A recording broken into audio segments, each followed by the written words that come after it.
Фрустрирачки е фактот дека со години работиме на едукација на посетителите и некако работите се повторуваат како да од почеток сето тоа треба да го пречвакаме. Се подразбира кога одите на роден ден, не ги присвојувате подароците на славеникот колку и да ви изгледаат привлечни.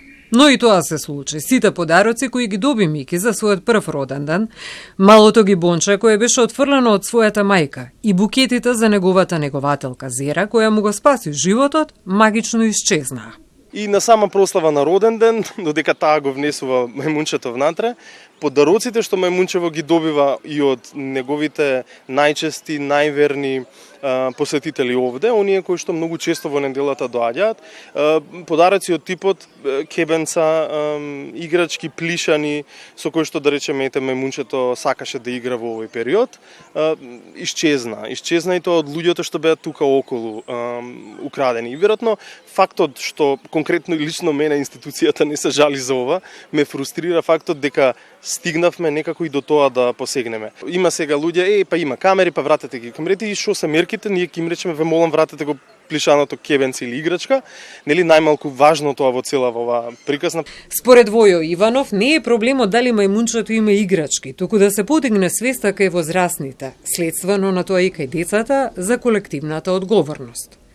Зоолошката не е центар за забава, таа не е циркус, туку место во кое се едуцирате, вели тој.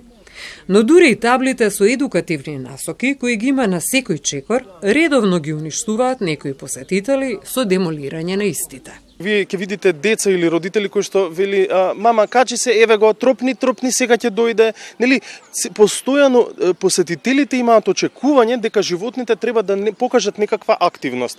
Ако спие треба да стане, ако е станато треба да се преврти, ако ќути треба да викне, значи треба да даде знак дека е живо просто. Годинава зоолошката градина во Скопје прославува 100 години од своето постоење.